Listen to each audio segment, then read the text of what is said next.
السلام علیکم ورحمۃ اللہ وبرکاتہ۔ ہم اللہ کی حمد و ثنا سے شروع کرتے ہیں۔ وہی اکیلا اس کائنات کا خالق و مدبر ہے، اور بے شمار درود و سلام نازل ہو سید المرسلین محمد مصطفیٰ صلی اللہ علیہ وسلم پر۔ معزز سامعین اکرام، میری بے حد عزیز دینی ساتھیوں، میں آپ تمام کا تہ دل سے خیر مقدم کرتی ہوں اور شکر کرتی ہوں اللہ تعالیٰ کا کہ اللہ تعالیٰ کا ہم سب پر عظیم احسان ہے، جس نے ہمیں اس آن لائن درس میں شرکت کی توفیق عطا کی۔ الحمد للہ ثم الحمد للہ۔ انشاء اللہ تعالیٰ Alansar institute weekly on line درس الحمدللہ رکھا ہے، الانصار انسٹیٹیوٹ کی جانب سے منعقد کیا گیا ہے، اور یہ انشاءاللہ تعالی ایوری سیٹرڈے 5 to 6 PM رہے گا، اور انشاءاللہ ہم اس پر مختلف ٹاپکس پر اور مختلف اسپیکر کو انشاءاللہ جو تجربے کار ہیں، ہم انشاءاللہ ان سے ٹاپکس پر جو گیون ٹاپک ہوں گے ان پر علم حاصل کرنے کی کوشش کریں گے، اسے سمجھنے کی کوشش کریں گے۔ الانصار انسٹیٹیوٹ کا میں چھوٹا سا انٹرو آپ لوگوں کے سامنے رکھ دیتی ہوں۔ الانصار 2019 میں الانصار فیمیل گروپس کے نام سے اسٹارٹ ہوا تھا، الحمدللہ۔ 2023 میں الانصار انسٹیٹیوٹ میں تبدیل ہو گیا، اللہ کے رحم و فضل کرم سے، الحمدللہ۔ اس کی فاؤنڈر ہیں استاذہ ہینا فردوس صاحبہ، جو حیدرآباد سے بلانگ کرتی ہیں۔ الانصار انسٹیٹیوٹ کا جو مقصد ہے وہ یہ ہے کہ لوگوں کو اللہ کے دین کی طرف بلانا، اللہ کی کتاب قرآن کی طرف بلانا، لوگوں کو ان کے زندگی کے مقصد کی طرف بلانا کہ اللہ تعالیٰ نے ہمیں اس دنیا میں کس مقصد کے تحت بھیجا ہے، اس مقصد کو ریمائنڈ کرانا، اس انسٹیٹیوٹ کا یہ مقصد ہے۔ الحمدللہ ثم الحمدللہ وما توفیق الا باللہ۔ الانصار انسٹیٹیوٹ سے بہت سارے کورسز الحمدللہ اناؤنس ہوئے ہیں اور چل بھی رہے ہیں، فری کورسز اور پیڈ کورسز دونوں الحمدللہ اس میں چل رہے ہیں۔ اگر آپ لوگوں میں سے کوئی الانصار انسٹیٹیوٹ میں کوئی کورس کرنا چاہے تو پلیز انشاءاللہ آپ ہم لوگوں کو پرسنلی میسج کر سکتی ہیں۔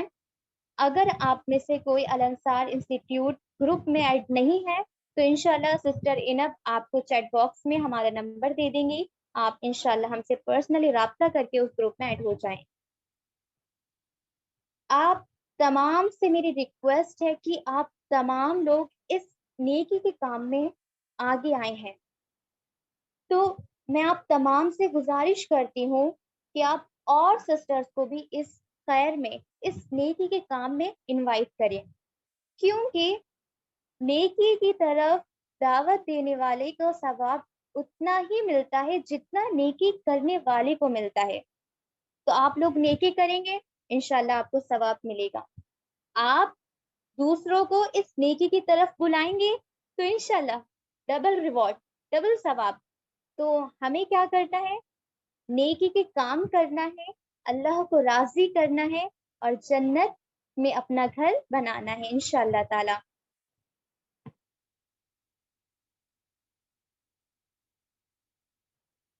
زیادہ وقت نہ لیتے ہوئے انشاءاللہ میں اپنی بات کو جلدی سے ختم کر کے اور اس آج کے درس کی طرف آتی ہوں انشاءاللہ۔ لیکن اس سے پہلے ہم یہ جان لیں کہ یہ درس کیوں رکھا گیا ہے۔ یہ درس اس لیے رکھا گیا ہے، ویکلی درس، کہ ہم لوگوں کا جو ہے تزکیہ نفس ہو اور ہم اپنے دین کو سیکھیں، سمجھیں۔ کیوں؟ کیونکہ اسلام ہی وہ واحد دین ہے جس نے ہمیں اپنی زندگی کے مقصد کو پہچاننے کا شعور بخشا، جس نے ہمیں غفلت اور جہالت کی تاریکیوں سے نکال کر آخرت کی کامیابی کے ساتھ ساتھ زندگی کی کامیابی کے بھی راز سمجھائے۔ الحمدللہ۔ تو ہم تمام لوگ کرنے کا کام کیا ہے کہ 24 گھنٹوں میں سے صرف سیٹرڈے میں 5 to 6 PM 1 گھنٹہ اپنے اللہ کے لیے نکالنا ہے، اپنے اللہ کے دین کے لیے نکالنا ہے، اسے سمجھنا ہے۔ تو میں امید رکھتی ہوں آپ تمام سسٹر اس درس سے جڑی رہیں گی اور اپنے ساتھ اپنی پیاری پیاری ساتھیوں کو بھی انشاءاللہ اس میں جوڑیں گی۔ کیوں؟ بہترین دوست وہی ہے جو کہ نیکی کی طرف بلائے، اللہ کی دین کی طرف بلائے، اور جس کو دیکھ کر اللہ کی یاد آئے، اور کل آخرت میں ہم تمام ساتھ ہوں، جنت میں ہوں، اور وہ تبھی انشاءاللہ حاصل ہو سکتا ہے جب ہم یہاں پر ایک دوسرے کی آخرت کی فکر کریں گے۔ دنیاوی فکر تو ہمیں بہت زیادہ لگی رہتی ہے، لیکن دنیا ایک دن ختم ہو جانے والی ہے، لیکن ہماری آخرت ہمیشہ باقی رہنے والی ہے۔ تو ہمیں اپنی آخرت کو سنوارنا ہے، ساتھ ہی اپنے دوستوں کو، اپنی بہنوں کو، اپنے گھر والوں کو اور اپنے عزیزوں کو اس میں شامل کرنا ہے۔ آج کا ہمارا اس درس کا ٹاپک ہے دی آئیڈیل مسلمہ۔ آپ تمام سے میری گزارش ہے کہ آپ لوگ اس کو اچھے سے سنیں، اس درس کو، اور سمجھیں۔ ساتھ ہی آپ لوگ اپنے پاس ایک پین اور نوٹ بک لے کر بیٹھیں، اور اگر کسی سے نہیں آتا لکھنا تو کوئی پرابلم نہیں ہے، وہ سن لیں۔ لاسٹ میں درس کے انشاءاللہ آپ لوگوں سے فیڈ بیک لیا جائے گا کہ آج آپ نے اس درس سے کیا پوائنٹس نکالے، کیا عمل میں لانے والی بات آپ لوگوں کے ذہن میں آئی اور آپ نے نوٹ کرا اور اس پر عمل کرنے کا ارادہ کرا۔ اپنی زندگی میں کیا چیز ایسی تھی جو تبدیل کرنے کی آپ نے کوشش کرنا چاہی ہے اور اس کا ارادہ کرا ہے۔ تو آپ تمام لوگ بہت اچھے سے سنیں اور لکھیں۔ انشاءاللہ آپ تمام میں سے کنہیں 5 سسٹرز میں سے ہم لوگ بلائیں گے آپ کے نام کو انشاءاللہ تعالی، اور آپ لوگ بتائیں گے کہ آپ نے آج کے درس سے کیا سیکھا۔ چلیں انشاءاللہ تعالی ہم بڑھتے ہیں اپنے آج کے درس کی طرف۔ ہم اپنے درس کا آغاز کرتے ہیں قرآن کی تلاوت سے۔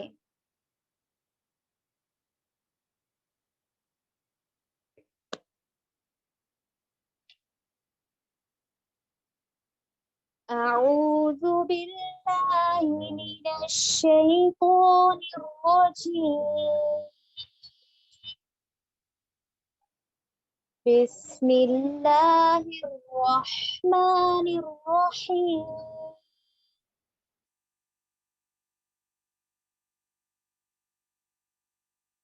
ان المسلمین والمسلمات والمؤمنین والمؤمنات والقانتين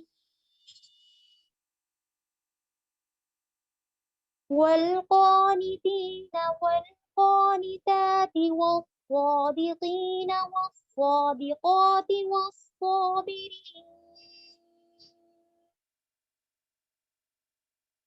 والصابرين والصابرات والخاشعين والخاشعات والمتصدقين والمتصدقات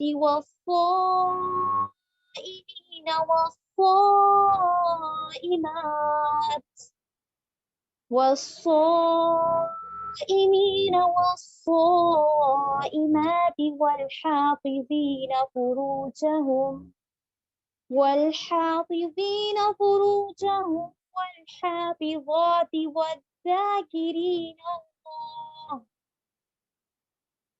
والذاكرين الله كثيرا والذاكرات أعد الله لهم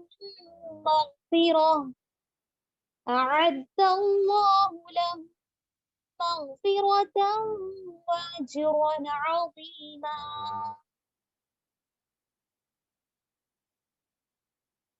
جن آیت کی میں نے تلاوت کری ہے، اس آیت کی ٹرانسلیشن کے لیے، ترجمے کے لیے میں دعوت دینا چاہوں گی سسٹر انب طالب کو۔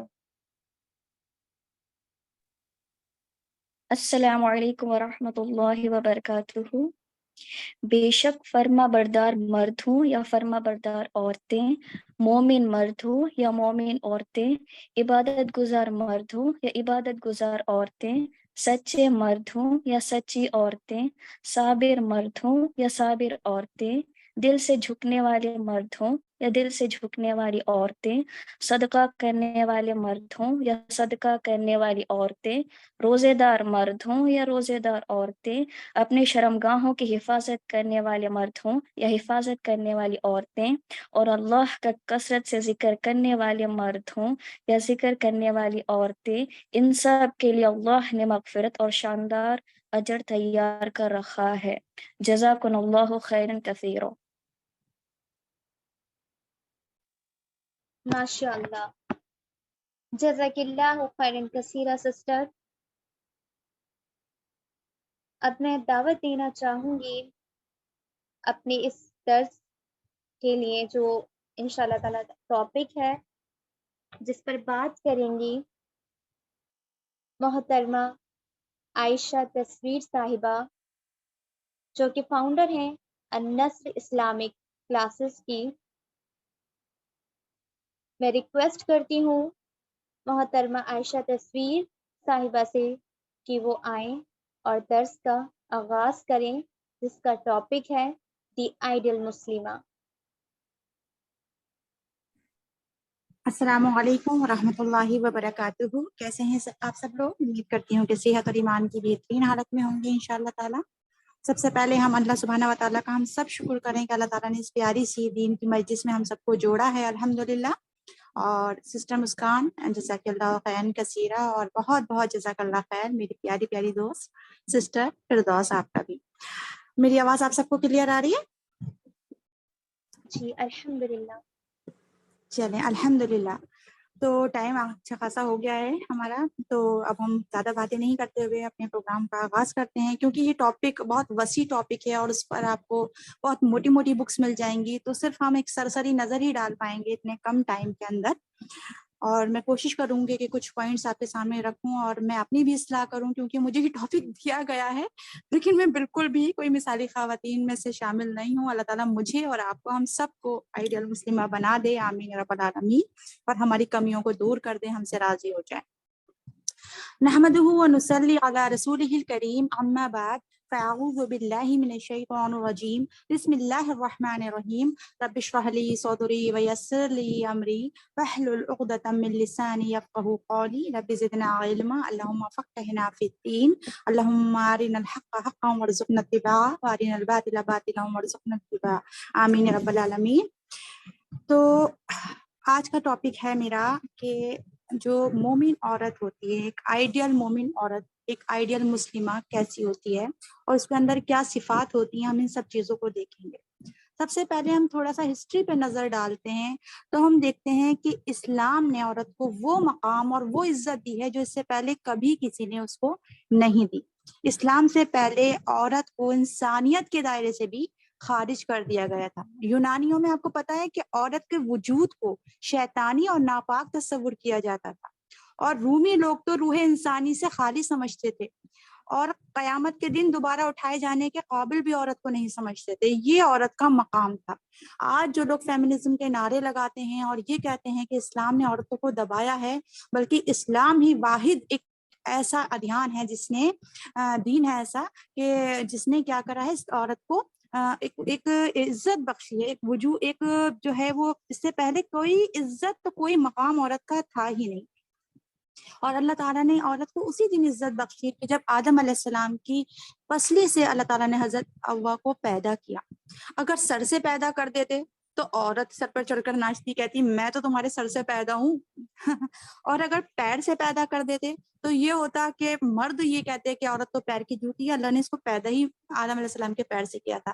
نہیں، بلکہ اللہ سبحانہ و تعالیٰ نے پسلی سے پیدا کیا، اور پسلی کہاں ہوتی ہے؟ دل کے قریب ہوتی ہے، یعنی کہ عورت دل کے قریب رکھنے والی چیز ہے، نرم و نازک چیز ہے۔ آپ صلی اللہ علیہ وسلم نے فرمایا دنیا ساری کی ساری متاع، اور دنیا کا بہترین متاع، بہترین پونجی کیا ہے؟ نیک عورت ہے، نیک بیوی ہے۔ اگر اللہ تعالیٰ نے اس کو ماں رکھا ہے تو اس کی قدموں میں اٹھا کر جنت کو رکھ دیا ہے۔ تو اللہ نے عورت کو ایک بہت ہی خاص مقام بخشا ہے، اور ویسی بھی دیکھیں تو ہم کسی بھی قوم کا بگاڑ یا سدھار ایک عورت کے اوپر ہی ہوتا ہے۔ اس عورت ایک عورت جو ہوتی ہے وہ معاشرے میں ریڑھ کی ہڈی کا کام کرتی ہے۔ اگر عورت اچھی ہے اور صحیح ہے اور وہ بیٹا جی تو ایک تو عورت جو ہے وہ اس معاشرے کو ایک ایسی نسلیں پیدا کر کے دیتی ہے، ایک ایسا معاشرے میں ایک ایسا وجود لاتی ہے، ایک ایسا انقلاب لاتی ہے کہ پورا معاشرہ چینج ہو سکتا ہے۔ تو آج میں نے اپنے ٹاپک کو 2 پارٹس میں ڈیوائڈ کیا ہے کہ ایک وہ چیزیں جو واٹ ٹو ڈو کی لسٹ ہے، یعنی کہ ایک بہترین عورت میں، ایک مثالی خواتین میں، ایک آئیڈیل مسلمہ میں کون کون سی صفات ہوتی ہیں، یا ہمیں کون کون سی ایسی چیزیں ہیں جو ہمیں کرنا چاہیے اور ہمارے اندر ہونا چاہیے، اور جو اگر نہیں ہے تو ہم اس پہ اپنی فکر کریں اور اس پہ ہم اپنے ورک کریں۔ تو واٹ ٹو ڈو کی جو لسٹ ہے اس میں سب سے پہلے جو میں نے چیز رکھی ہے وہ ہے ایمان۔ ایمان کیوں ہے؟ کیونکہ ایمان اگر نہیں ہے تو انسان کے سارے اعمال ضائع ہو جائیں گے۔ ہمیشہ آتا ہے والعصر بھی، آپ نے سب کو ترجمہ پتا ہے کہ اللہ تعالیٰ نے فرما دیا کہ اگر ایمان نہیں ہے، بعد میں پھر عمل صالح اور بعد میں آگے چیزیں آتی ہیں، پہلی شرط جو لگائی گئی ہے وہ کس چیز کی لگائی ہے؟ ایمان کی لگائی۔ اور ایک عورت کے اندر ایک پکا ایمان ہونا یہ بہت ضروری ہے۔ آپ ہماری جو مثالی خواتین رہ چکی ہیں ہمارے اسلام میں، چاہے وہ حضرت ہاجرہ ہوں، حضرت آسیہ ہوں، حضرت خدیجہ ہوں، حضرت مریم ہوں، اگر ہم ان کی زندگیوں کا مطالعہ کرتے ہیں تو ہم دیکھتے ہیں کہ ان کے اندر پہاڑ جیسا ایمان تھا، اللہ پر اتنا زیادہ توکل، اللہ پہ اتنا زیادہ بھروسہ۔ حضرت ہاجرہ کو چھوڑ کے آ رہے ہیں بیابان جنگل میں، جس میں نہ پانی ہے، نہ سبزہ ہے، نہ انسان ہے، نہ آدم ذات، اور وہاں پہ وہ کہہ رہی ہیں کہ آپ کے اللہ کا حکم ہے تو اللہ ہمیں ضائع نہیں کرے گا۔ یہ تھا اللہ پر توکل، یہ تھا اللہ پہ بھروسہ، یہ تھا پہاڑ جیسا ایمان۔ حضرت آسیہ جنہوں نے ایمان کے خاطر اتنی بڑی بادشاہت چھوڑ دی، جسمانی تکلیفیں اٹھائیں، لیکن انہوں نے شرک نہیں کیا۔ حضرت خدیجہ کو دیکھیں آپ، تو کیسی جس کہتے ہیں پیسے والی عورت، ایک ماں جو تھی عرب کے معاشرے کی امیر ترین عورتوں میں شامل تھی وہ، لیکن اس کے بعد پتے کھا کھا کر انہوں نے اپنی زندگی گزاری۔ ہم میں سے کوئی عورت شاید ایسا نہیں کر سکتی۔ ہم میں سے کوئی عورت یہ کہہ سکتی ہے اپنے شوہر سے کہ میرے شوہر، میں کاٹن کا 100-200 روپے والا سوٹ پہن لوں گی، مجھے نہیں چاہیے 5000 روپے والا سوٹ، میں پتے کھا لوں گی۔ پتے کھانے کی تو نوبت کیا ہے، ہم سے تو دال نہیں کھائی جائے گی، لیکن آپ حرام گھر میں مت آنا۔ کوئی ہے ایسا؟ کوئی ہے اتنا بڑا ایمان والا؟ تو یہ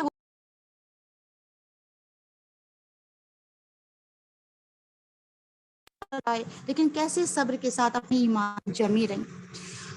اسی کے ساتھ تقوی، اللہ تعالیٰ کا خوف، یہ بھی ایک بہترین عورت کی صفات ہونا چاہیے کہ اس کے دل میں اٹھتے بیٹھتے صبح و شام ہر وقت اللہ تعالیٰ کا ڈر ہو۔ ہر معاملات میں، آگے بہت سارے لسٹ آئے گی، ان ہر معاملات میں اللہ تعالیٰ کا ڈر ہو، اللہ تعالیٰ کے عذاب سے ڈرنے والی ہو وہ کوئی، اور ہر طرح کے معاملے میں اللہ تعالیٰ کا خوف کا اظہار اس کی زبان بھی کرے، اس کی آنکھ، اس کی ہاتھ، اس کے قدم، اس کا مال، قیامت کے دن کھڑے ہونے کا خوف، پل صراط پہ سے گزرنے کا خوف، اللہ کے آگے سوال و جواب کا خوف ہونا چاہیے ایک عورت کے اندر، کہ میں اگر کچھ کروں گی غلط اپنے شوہر، اپنے بچوں، اپنے خاندان، اپنے رشتے دار، اللہ کے حقوق میں یا بندوں کے حقوق میں، تو اللہ تعالیٰ کے آگے مجھے سوال اور جواب بھی دینے ہیں۔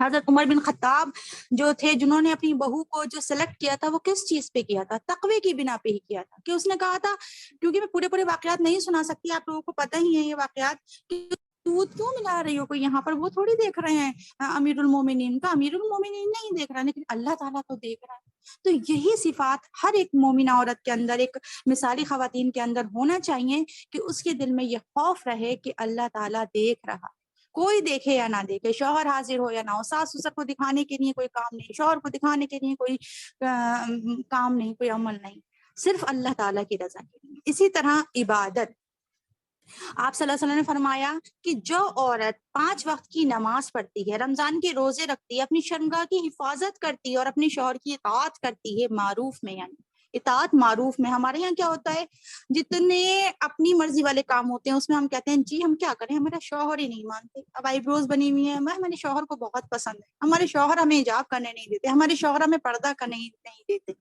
تو ایک آپ یہ چیز یاد رکھ لیں کہ مخلوق کی خالق کی نافرمانی میں مخلوق کی اطاعت واجب نہیں ہے، اللہ کی نافرمانی والا کام کسی کا بھی نہیں ہوگا، نہ شوہر کا نہ کسی کا. شوہر کی اطاعت قائم میں ہوگی، معروف میں ہوگی. ٹھیک ہے. اور آپ صلی اللہ علیہ وسلم نے فرمایا کہ اے عورتوں کی جماعت، تم تسبیح، تحلیل اور تقدیس یعنی کہ سبحان اللہ، الحمدللہ، سبحان الملک القدوس پڑھتی رہا کرو انگلیوں کے پوروں پر، اور ذکر سے غافل مت ہونا، ورنہ تم اسباب رحمت سے غافل ہو جاؤ گی، تم اسباب رحمت کو بھول جاؤ گی. تو یہ ایک اللہ تعالیٰ کے رسول نے تحفہ دیا ہے عورتوں کو کہ وہ عورتیں سبحان اللہ، اللہ اکبر، سبحان الملک القدوس پڑھتی رہا کریں. اور عبادت کیا؟ 5 وقت کی نماز، رمضان کے روزے، جیسے بھی بات ہوئی. تو عبادت گزار ہونا چاہیے ایک مثالی خواتین. پھر اسی طرح زکوٰۃ کی ادائیگی کرنے والی ہو. ہمارے یہاں کیا ہوتا ہے کہ بھائی زیور ہمارے شوہر جو ہیں کوئی ہم کماتے تھوڑی ہیں، ہم کہاں سے جو ہے زکوٰۃ دیں. اگر آپ کے پاس مال ہے، پیسہ ہے، زیور ہے، تو اس کی مالکین اگر آپ ہیں، آپ کے اختیار میں ہے وہ، اور آپ کو یہ اجازت ہے کہ آپ اسے پہنتی ہیں، آپ اسے بیچ بھی سکتی ہیں، آپ نیا خرید کر بھی لا رہی ہیں، تو آپ کے ذمہ ہے کہ آپ اس کی زکوٰۃ دیں گی. بیچ کر دیں. اگر آپ کے شوہر آپ کی زکوٰۃ دے رہے ہیں تو بہت اچھی بات ہے، لیکن اگر نہیں دے رہے ہیں تو وہ پھر زیور آپ کو بیچ کر دیں یا کیسے بھی دیں، آپ کو زکوٰۃ دیں. ٹھیک ہے. اسی طرح ایک اور جو خوبی ہے وہ ہونا چاہیے کہ آپ صلی اللہ علیہ وسلم سے محبت اور اطاعت کرنے والی ہونا چاہیے.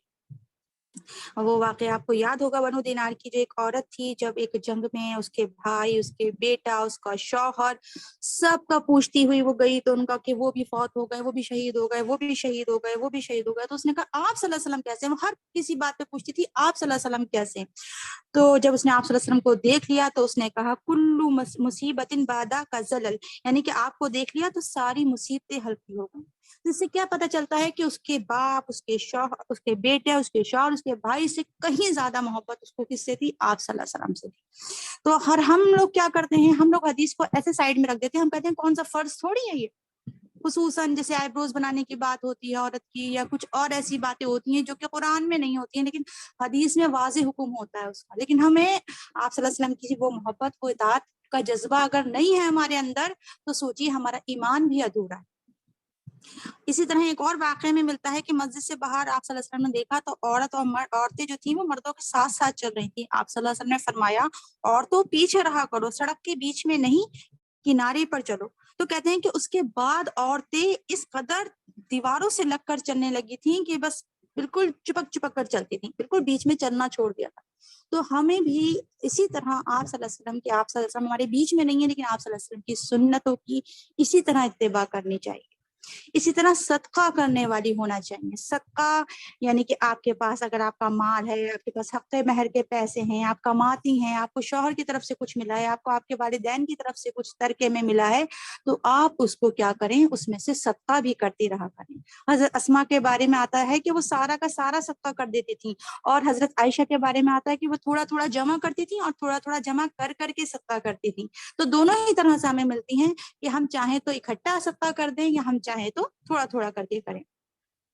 اسی طرح عید الفطر کے موقع پہ آپ صلی اللہ علیہ وسلم نے فرمایا تھا، آپ عورتوں کے پاس آئے اور آپ نے کہا کہ عورتوں کی جماعت صدقہ کیا کرو. اسی طرح آپ نے سنا ہوگا حضرت زینب کے بارے میں بھی کہ ان کے لمبے ہاتھوں کا ان کو فرمایا تھا کہ مجھ سے ملیں گی، کیونکہ ان کے وہ بہت زیادہ صدقہ کیا کرتی تھی.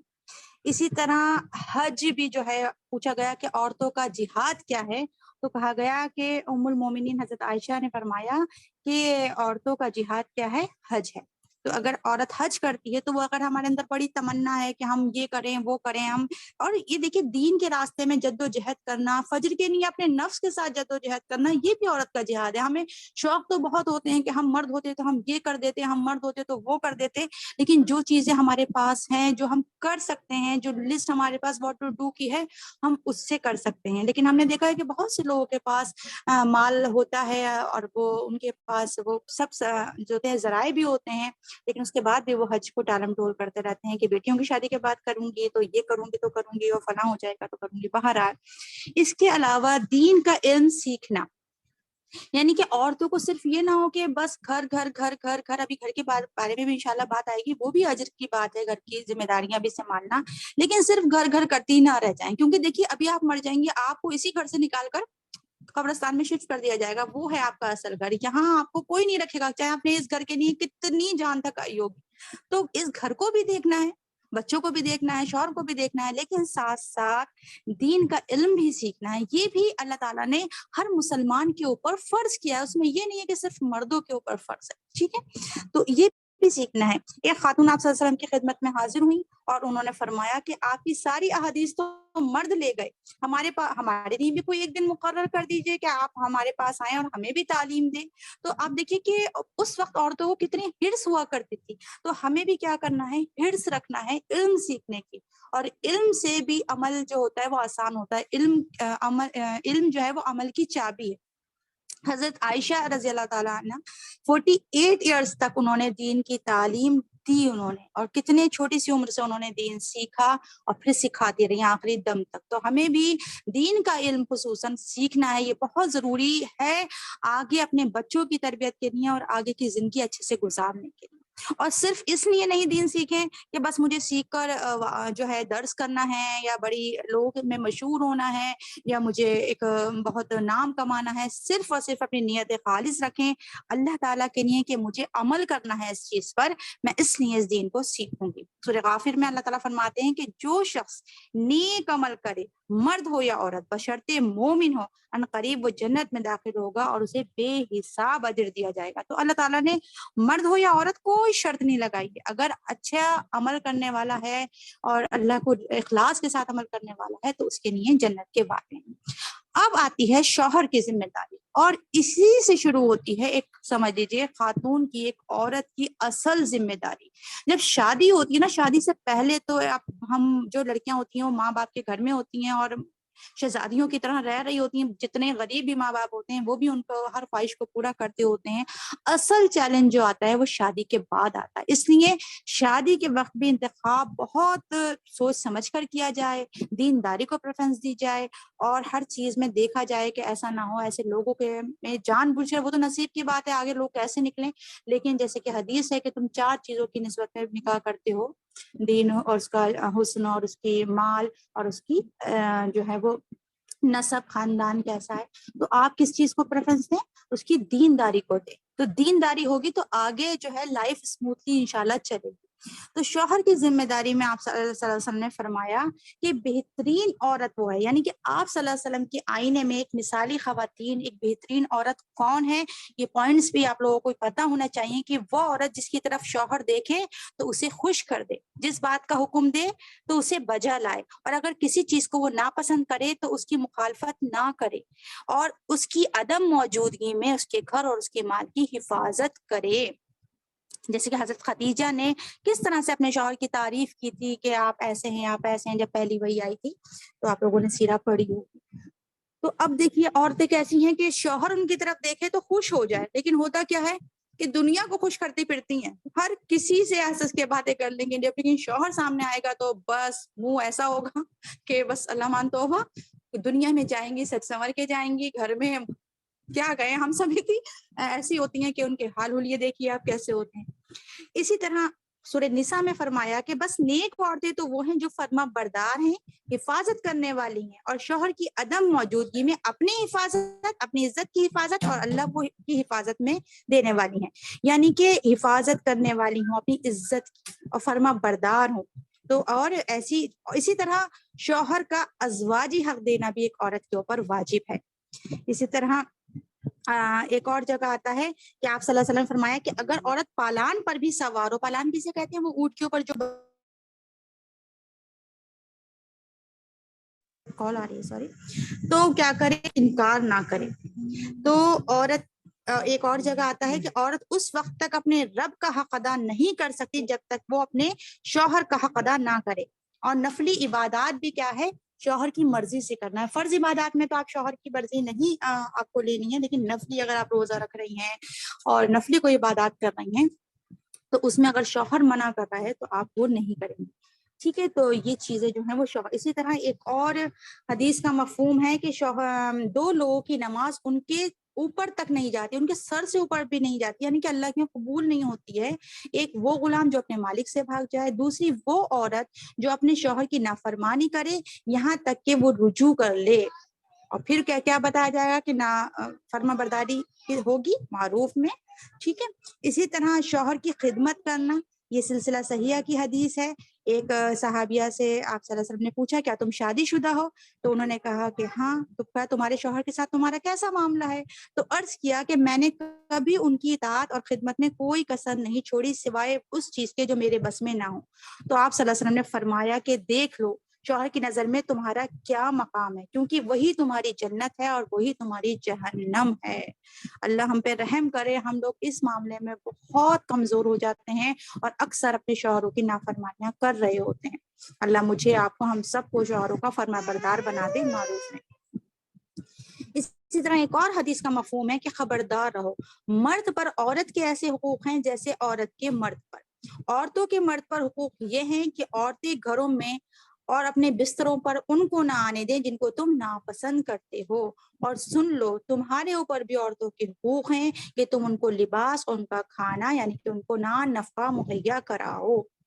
تو یہ شوہر کے حوالے سے بات ہے، کیونکہ شوہر کی ذمہ داری ایک عورت کے اوپر بہت بڑی ذمہ داری ہوتی ہے. اور ایک حدیث کا مفہوم یہ بھی ہے کہ جو ہے آگاہ رہو، جان لو کہ تم میں سے ہر شخص نگران ہے، ذمہ دار ہے، اور اس سے اس کی رعایا کے بارے میں سوال ہوگا. یعنی کہ ہر شخص سے جو اس کے انڈر، جو اس کے ماتحت لوگ ہوتے ہیں، ان کے بارے میں سوال کیا جائے گا. اور بیوی، عورت جو ہوتی ہے، یعنی کہ عورت یا بیوی اپنے شوہر اور اس کے بچوں اور اس کے گھر کی نگہبان، اور اس سے اس کے بارے میں سوال کیا جائے گا. اسی طرح حیا کی حفاظت، یہ بھی ایک مثالی خواتین کے اندر ایک مسلمہ عورت کا پتہ چلنا چاہیے کہ یہ ایک آئیڈیل مسلمہ ہے، یہ ایک عورت مسلمان ہے، یہ بنت حوا کی بیٹی ہے، حوا کی بیٹی ہے، یہ بنت حوا ہے. تو ہمیں حیا ہمارے اندر ہونا چاہیے، یہ بہت زیادہ ہمارے لیے ضروری ہے. ہند یا شام سے کچھ عورتیں آپ صلی اللہ علیہ وسلم کی خدمت میں حاضر ہوئیں. حضرت عائشہ نے فرمایا کیا تم وہی عورتیں ہو جو حمام میں داخل ہوتی ہو؟ حمام کسے کہتے ہیں؟ اس ٹائم پہ سوئمنگ پول ہوا کرتے تھے. تو فرمایا انہوں نے کہ جو اپنے کپڑے اپنے شوہر کے گھر کے علاوہ اتارتی ہے وہ اس پردے کو پھاڑ دیتی ہے جو اس کے اور اس کے رب کے درمیان ہے. اللہ نے عورت کو جو ہے بہت چھپی ہوئی چیز بنایا. عورت کا مطلب ہی چھپی ہوئی چیز ہوتا ہے. اگر ہم عورت کا ڈکشنری میں ورڈ دیکھیں گے میننگ، تو اس کا مطلب بھی چھپی ہوئی ہے. لیکن آج عورت نے اپنے آپ کو ننگا کر کے سب کے سامنے کھڑا کر دیا، اور اس کو وہ سمجھتی ہیں کہ ہم ماڈرن ہیں اور ہم بہت پڑھے لکھے ہیں، ہم بہت قابل ہیں، اور یہ حجاب والی اور برقعے والی ہیں تو شاید بالکل جاہل ہیں، انہیں کچھ نہیں پتا، انہیں اپڈیٹ رہنا نہیں آتا. اور یہ یاد رکھیں کہ عورت کا عورت سے بھی پردہ ہے، یعنی کہ ناف سے لے کر گھٹنے تک کا سطر جو ہے وہ مرد کا مرد سے، عورت کا عورت سے، اور مردہ تک کا بھی دیکھنا منع ہے. لیکن اس کے باوجود آج ہم اسٹیٹس دیکھ لیں، آج ہم ٹی وی دیکھ لیں، آج ہم فلمیں دیکھ لیں، گانے دیکھ لیں، آدھے آدھے کپڑوں میں عورتیں اور مرد ناچ رہے ہوتے ہیں، بیٹھے ہوتے ہیں، اپنی پکچرز اپلوڈ کر رہے ہوتے ہیں، اور کس طرح سے روحانیت پھیلتی جا رہی ہے. جبکہ مردے تک کو آپ صلی اللہ علیہ وسلم نے فرمایا کہ آپ مردے کا بھی نہیں دیکھ سکتے، ناف سے لے کے گھٹنے تک کا سطر. اسی طرح گھر کی حفاظت اور مال کی حفاظت، یہ بھی عورت کی ذمہ داری ہے کہ وہ ایک مثالی خواتین وہ ہے، بہترین بیوی وہ ہے جو تمہاری غیر موجودگی میں تمہارے مال اور تمہاری اپنی ذات کی حفاظت کرے، اپنے نفس کی. گھر میں اکثر ایسا ہوتا ہے کہ لائٹس کھلی ہوئی ہیں، پانی بہ رہا ہے، یہ ٹوٹ رہا ہے، وہ ٹوٹ رہا ہے نا، لیکن عورتوں کو کیا ہے، پرواہ ہی نہیں ہے. تو اس میں بھی کیا کریں، ان چیزوں کی ذمہ داری، جیسے میں نے ابھی آپ کو ایک حدیث بتائی کہ ہر انسان نگہبان ہے، اور اس سے اس کے بارے رعایا کے بارے میں سوال ہوگا، اور عورت سے اس کے گھر کے بارے میں سوال ہوگا. ٹھیک ہے، تو اس چیزوں کی بھی حفاظت کرنا، گھر کی ہر چیز کی حفاظت کرنا، یہ بھی عورت کی ذمہ داری ہے. اسی طرح حضرت عبداللہ بن مسعود کی بیوی جو تھی وہ ہاتھ سے کما کر گھر کی ذمہ داریاں اٹھاتی تھیں اور بچوں پہ خرچ کرتی تھیں. کیونکہ جو حضرت عبداللہ بن مسعود تھے وہ علم سیکھنے میں لگے رہتے تھے، ہر ٹائم علم سیکھنے میں لگے رہتے تھے. تو وہ تانے نہیں دیتی تھیں کہ تم ہر وقت پڑھتے رہتے ہو، تمہیں ہر وقت یہی شوق ہے اور میں کیا کروں. وہ اپنے ہاتھ سے کما کر گھر کی ذمہ داریوں کو پورا کرتی تھیں. حضرت اسما بن زبیر کے بارے میں آتا ہے کہ وہ اپنے گھوڑے، ان کے حضرت زبیر کے گھوڑے کو کھلاتی تھیں، اس کے لیے گٹھلیاں، اونٹوں کے لیے گٹھلیاں کوٹتی تھیں، اور گھر کے سارے کام کیا کرتی تھیں. اور حضرت فاطمہ کو تو آپ نے سنا ہی ہوگا کیسے ان کے ہاتھ سوج گئے تھے گھر کے کام کر کر کے، وہ آپ صلی اللہ علیہ وسلم کے لیے لیے خادم لینے کو گئی تھیں تو آپ صلی اللہ علیہ وسلم نے ان کو کیا بتائی تھی؟ تسبیح بتائی تھی، سبحان اللہ 33 بار الحمدللہ سبحان اللہ اور 34 بار اللہ اکبر، یہ والی، اس کو تسبیحات فاطمہ اسی لیے کہتے ہیں۔ تو اس سے پتہ چل رہا ہے کہ گھر کے کام کرنا بھی اجر کا باعث ہے۔ اگر ہم گھر کے کام کر رہے ہیں تو ہم یہ نہ سوچیں کہ ہائے ہم کچھ نیکی نہیں کما سکتے، ہم کچھ عبادت نہیں کر سکتے۔ آپ گھر کے کام کرتے کرتے بھی آپ کی زبان خالی ہوتی ہے، آپ سبحان اللہ، الحمدللہ، استغفر اللہ کچھ بھی پڑھ سکتی ہیں۔ اسی طرح حدیث کا مفہوم ہے ایک کہ اللہ کے نزدیک پسندیدہ بندے وہ ہیں جو اپنے اہل اور اپنے عیال کو سب سے زیادہ نفع دینے والے ہوتے ہیں۔ تو ہم کسی بھی طرح اپنے گھر والوں کو نفع دینے والے بنیں۔ اسی طرح والدین کی ذمہ داری، شادی سے پہلے تو ہم اولادوں کی جو ہوتی ہے لیکن شادی کے بعد وہ والی اس طرح سے ہم ذمہ داری نہیں نبھا پاتے ہیں، تو ہم تب بھی ہم کوشش یہ کریں کہ اپنے والدین کی ذمہ داریوں کو نبھائیں۔ جتنا ہو سکے ان کو فون کر کے ان کی خیر خیریت لے لیں، ان کے گھر چلے جائیں، ویک میں ایک وزٹ لگا لیں، اور یا پھر کچھ نہیں کر سکتے تو ہم ان کے لیے کم از کم دعا ہی کرتے رہیں کہ رب ارحمہما کما ربیانی صغیرہ۔ یہ دعا ہمیں اللہ تعالیٰ نے خود سکھائی ہے کہ ہم ان کے لیے دعا کریں۔ اسی طرح ایک اور سب سے بڑا چیلنج جو ہے ہمارے لیے وہ ہے اولاد کی تربیت کا، اور اولاد کی تربیت جو ہے وہ کرنا واقعی میں ایک بہت مشکل کام ہے۔ اولاد کو پیدا کرنا جہاں مشکل ہے، دودھ پلانا، حمل کے دوران تکلیفیں برداشت کرنا، یہ سب چیزیں ایک طرف ہیں اور اولاد کی تربیت ایک طرف ہے۔ تو جیسی ہی عورت کی شادی ہوتی ہے، میں نے بتایا نا کہ جب سے اس کے اوپر وہ کیسے اچھی ماں بنے، کیسے وہ اچھی بیوی بنے، کیسے وہ اچھی جو ہے وہ بہو بنے، اس کے لیے بہت سارے چیلنجز آ جاتے ہیں۔ پریگننسی سے اس کے لیے ایک شروعات ہو جاتی ہے کہ کس طرح سے وہ اچھا، اب جب پریگننٹ ہو عورت تو کیا کرے، وہ حمل کے دوران بھی عبادت کرے اور بہت زیادہ اللہ کا ذکر کرتی رہے تاکہ اس کے اچھے اثرات بچے پہ پڑیں، پھر بچے کو دودھ پلانا، پھر بچے کے اچھے اچھے نام رکھنا۔ تو یہ تمام چیزیں جو ہیں وہ ہمیں دیکھنا چاہیے۔ اسی طرح بچوں کو شرک سے بچانا، بچوں کو ادب اور احترام سکھانا، بچوں کو امیر غریب کا فرق ختم کروانا۔ اگر آپ رکشہ سے بھی اتر رہی ہیں تو آپ اپنے بچے کو بتائیں کہ رکشہ والے کو جزاک اللہ خیر کہیں، دودھ والے کو سلام کریں، ان کو پانی کو پوچھیں۔ تو یہ چھوٹی چھوٹی چیزیں ہم بچوں کو بتائیں، بچوں کو اللہ تعالیٰ سے ڈرائیں۔ یہ نہیں کہ پاپا آئیں گے تو میں شکایت کروں گی اور فلاں آئیں گا تو میں شکایت کروں گی۔ بچوں کو حلال اور حرام کا تمیز سکھانا چاہیے۔ اور دنیا کی تعلیم میں تو ہم سب اس کی تو ضرورت ہی نہیں ہے بتانے کی، وہ تو ہم لوگ سب دنیا کی تعلیم میں لگے ہوئے ہیں، کوڑ لگی ہوئی ہے۔ لیکن ایک دین کی تعلیم کا بھی بچوں کے اندر کچھ نہ کچھ کہیں نہ کہیں ہم بچوں کو ہفتے میں ایک دن بھی دین کی تعلیم کے لیے بھیجتے ہوئے کراتے ہیں کہ اس کا اسکول کا ہوم ورک نہیں ہو پائے گا اور اس کا ٹیوشن کا ہوم ورک نہیں ہو پائے گا، جبکہ کتنی کلاسز جو ہیں بچوں کی بھی فری چل رہی ہوتی ہیں۔ تو بچوں کو جو ہے بچوں کی تربیت کے اوپر بھی فوکس کرنا، یہ بھی ایک اچھی عورت کی، ایک بہترین عورت کی ذمہ داری ہے۔ آپ صلی اللہ علیہ وسلم نے قریش کی عورتوں کی تعریف کرتے ہوئے فرمایا کہ یہ نیک عورتیں ہیں جو اپنے چھوٹے بچوں پر زیادہ مہربان ہیں۔ بہت سی عورتیں چھوٹے چھوٹے بچوں کو چھوٹی چھوٹی معصوم باتوں کی وجہ سے مار رہی ہوتی ہیں ان کو۔ تو دیکھیے آپ صلی اللہ علیہ وسلم نے تو نماز کے لیے بھی 7 سال سے پہلے تو نماز کے لیے بھی مارنے کا حکم نہیں دیا، اور چھوٹی مائیں چھوٹے چھوٹے بچوں کو کس طرح سے مار رہی ہوتی ہیں۔ تو بچوں سے محبت اور شفقت کے ساتھ رہیں اور بچوں پر زبان درازیاں نہ کریں، بچوں کو پیار اور محبت کے ساتھ ان کی تربیت کریں۔ سب بچے ایک جیسے نہیں ہوتے ہیں، کچھ ایک بار میں سمجھتے ہیں، کچھ بہت مشکل سے سمجھتے ہیں، لیکن بس یہ کہ آپ کا کام یہ ہے کہ آپ قطرہ قطرہ قطرہ ڈالتے رہیں ان کے اندر، آپ کو پتہ بھی نہیں چلے گا، کیونکہ اگر آپ نہیں ڈالیں گے تو پودا سوکھ جائے گا، پیڑ سوکھ جائے گا۔ ہم یہ سوچیں کہ بچے تو سنتے ہی نہیں ہیں، انہیں کہنا چھوڑ دیتے ہیں۔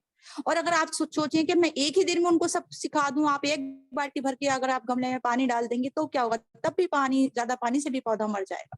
تو بچوں کو تھوڑا تھوڑا نصیحتیں کرتے رہیں تاکہ وہ تھوڑا تھوڑا کر کے جذب کرتے رہیں، اور پھر ایک وقت ایسا آئے گا کہ وہ آپ سے ایسی بات کریں گے کہ آپ کو توقع بھی نہیں ہوگی۔ آپ سمجھتی ہیں کہ یہ سن نہیں رہے ہیں، سمجھ نہیں رہے ہیں، وہ سب سمجھتے ہیں۔ بس یہ ہے کہ اللہ تعالیٰ ہمارے سب کے بچوں کو نیک صالح کر دے۔ وقت لگتا ہے، اس میں بہت زیادہ ہماری صبر کی بھی آزمائش ہوتی ہے۔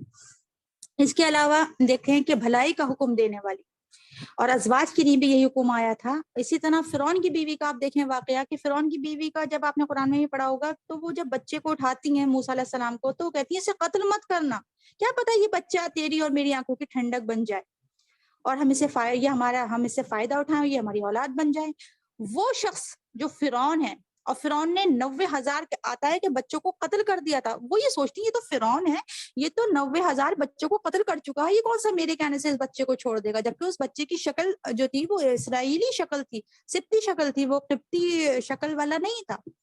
تو وہ تو یہ سوچنے کہ نہیں یہ کون سا میری بات مانے گا. لیکن انہوں نے اس کے بعد بھی ان کو نصیحت کی, بھلائی کا حکم دیا, اور دیکھیے اللہ تعالیٰ نے فرعون کے دل میں ڈال دیا, اور اس نے, کیونکہ اللہ کا حکم تھا, اللہ کی پلاننگ تھی, تو اللہ تعالیٰ نے اس بچے کو ان کو بچانا تھا. تو بہرحال بات یہ ہے کہ ہمیں یہ نہیں سوچنا چاہیے کہ سامنے والا ہماری نصیحت سنے گا یا نہیں سنے گا, وہ کیسا ہے, وہ کرے گا نہیں کرے گا, لیکن ہمارا کام کیا ہے کہ ہم بھلائی کا حکم دینے والے ہوں. ہم اپنے گھر میں, اپنے خاندانوں میں, اپنے رشتے داروں میں ہم دیکھتے ہیں سامنے سے برائیاں ہوتے ہوئے, لیکن ہم ٹوک نہیں پاتے, ہم کہہ نہیں پاتے. ہم شادیوں میں جاتے ہیں, بڑی بڑی آوازوں سے ڈیک بجتے ہوتے ہیں, کبھی ہم ہمت کر کے یہ کہیں کہ اس کو بند کیجیے ورنہ ہم یہاں کھانا نہیں کھائیں گے, ہم یہاں سے جا رہے ہیں. اکثر میرا بھی یہ ہوا ہے, میں کئی بار اس طرح سے لوٹ آئی اس طرح کے میوزک والے کھانوں میں سے, لیکن ایک بار میں نے ہمت کر کے کہا ایک جگہ, تو ان لوگوں نے پھر بند کیا. تو اس سے کتنے لوگوں کے لیے فائدہ ہوا کہ ان لوگوں کے کان بھی اس سے جو ہے تھوڑی دیر کے لیے الحمدللہ باز آئے اس میوزک سننے سے. تو ہمیں منہ کھولنا چاہیے, ہمیں جو ہے وہ حق بات کہنے کی طاقت ہونا چاہیے, ہے نا, کہ آپ کم سے کم یہ ہے کہ ہاتھ سے روکو برائی کو, زبان سے روکو, اور اگر اتنا بھی نہیں کہہ سکتے تو کم سے کم دل سے برا جانو. اگر تم دل سے بھی برا نہیں جان رہے ہو کسی چیز کو تو سمجھ لو کہ تمہارے اندر ایمان ہی نہیں. تو ایک عورت ہو یا مرد ہو, اس کے اندر برائی کو روکنے اور بھلائی کی حکم دینے والا بھی ہونا چاہیے. کنتم خیر امت اخرجت للناس تأمرون بالمعروف وتنہون عن المنکر. تو یہ ہمیں ایک ہمارے پر ذمہ داری ڈال دی گئی ہے, اور یہ ذمہ داری کوئی معمولی ذمہ داری نہیں ہے. یہ آپ صلی اللہ علیہ وسلم کے بعد کوئی نبی نہیں آنے والا, اور یہ ذمہ داری ہمارے اوپر ڈالی گئی, ہم امت محمدیہ پہ ڈالی گئی ہے. یہ پیغمبروں والا کام ہمیں دیا گیا ہے. ہم سمجھتے ہیں کہ یہ ذمہ داری ہم نبھائے نہیں اور ہم کنتم خیر امت میں سے ہو جائیں. بہرحال اسی طرح خدمت خلق کرنا, اسی طرح ام عطیہ جو تھی, انہوں نے 7 غزوات میں شرکت کی. ام سلیم کے بارے میں آپ نے سنا ہے کہ وہ غزوات میں جاتی تھی. حضرت عائشہ ام سلیم رقیہ کرتی تھیں, دم سے لوگوں کا علاج کرتی تھیں, نیکی کاموں میں دوڑ لگاتی تھیں. لیکن آج بھی آپ دیکھیں کہ فیمنزم کا نعرہ لگاتی ہیں عورتیں, اور کہتی ہیں کہ بھائی, اور اسلام والی دین والی عورتیں یہ بات کہتی ہیں کہ جی ہمارے ساس سسر کا ہمارے پر خدمت کرنا کوئی فرض نہیں. جی بالکل ہم مانتے ہیں, چلیے آپ کے اوپر فرض اللہ نے نہیں کری ہے ساس سسر کی خدمت کرنا, لیکن اس کے بیٹے پر تو فرض ہے نا. اس کے بیٹے کو تو چاہیے کہ وہ اپنے والدین کی خدمت کرائے یا خود کرے. پہلے تو خود کرے, اور خود نہیں کر رہا ہے تو وہ ایک گھر میں اگر ماں اور باپ بھوکے بیٹھے ہیں اور اس گھر میں بہو بیٹا کھانا کھا رہے ہیں تو سوچیے وہ کھانا کیا ان کے لیے جائز ہوگا. جس اسلام میں پڑوسیوں کے اتنے حقوق ہیں کہ پڑوسی بھی بھوکا ہو تو آپ کے اوپر آپ کا کھانا جو ہے وہ واجب نہیں ہے, تو ایسے کیسے ہو سکتا ہے کہ آپ کے اوپر آپ کے ساس سسر کی کوئی ذمہ داری نہیں ہوگی؟ وہ بھوکے بیٹھے ہیں, وہ بیمار ہیں, آپ ان کے کمروں میں بھی جا کر نہ جھانکیں. تو یہ چیز جو ہے خدمت خلق ہر طرح سے, سب سے پہلے ہمارے لیے دائرہ ہمارا گھر ہے. ہم دنیا کی خدمتیں کرتے رہے ہیں اور ویلفیئر کے جو نعرے لگاتے رہے ہیں, اور ہم دنیا میں ادھر ادھر اچھے بنتے رہے ہیں. ہمارے گھر میں ہمارے گھر والوں کے ساتھ رویہ کیا, اپنے گھر والوں کے ساتھ ایک اچھی بہو, ایک اچھی بیٹی, ایک اچھی ایک اچھی نند, ایک اچھی بیوی, ہمیں ہر رول میں جو ہے ایک اچھی خواتین, ایک بہترین مثال بننے کی کوشش کرنا ہے. دیکھیے ہر انسان خطا کار ہے اور ہر انسان سے غلطیاں بھی ہوتی ہیں, لیکن میں یہ نہیں کہہ رہی ہوں کہ میں بہت زبردست ہوں یا کوئی بھی زبردست نہیں ہو سکتا, اللہ جس کو توفیق دے اللہ ماشاء اللہ. لیکن ہم ان میں سے دیکھیں کہ ہمارے اندر جو کمیاں ہیں انہیں ہم کمیوں کو دور کرنے کی کوشش کریں. اس کے بعد ہے نرم مزاجی. اب اس میں بھی ہمارا کیا رویہ ہوتا ہے کہ ہم دوسروں کے ساتھ تو بہت نرم ہوتے ہیں, باہر ہمارے اخلاق کے جو ہوتے ہیں وہ ڈنکے پیٹے ہوئے ہوتے ہیں کہ بھائی فلاں بہت اچھی ہیں, بہت اخلاق والی ہیں, بہت اچھے سے سب سے ملتی ہیں. لیکن گھر والوں میں ہمارا کیا رویہ ہوتا ہے؟ گھر والے ہم سے پناہ مانگ رہے ہوتے ہیں. تو ہمیں ایسا نہیں ہونا چاہیے. آپ صلی اللہ علیہ وسلم نے فرمایا تم میں سے بہترین وہ ہے جو گھر والوں کے ساتھ اچھا ہو, اور میں تم میں سے اپنے گھر والوں کے ساتھ سب سے اچھا ہوں. میں تم میں سے اپنے گھر والوں کے ساتھ سب سے اچھا ہوں. اسی طرح ایک اور حدیث کا مفہوم ہے, نرمی کے اوپر بہت ساری آپ کو حدیثیں مل جائیں گی, میں نے چند ایک رکھ لکھی ہیں کہ اللہ جب کسی گھرانے سے خیر اور برکت کا نازل کسی گھرانے پر خیر و برکت نازل فرماتا ہے تو اس کے گھر والوں میں نرمی پیدا کر دیتا ہے.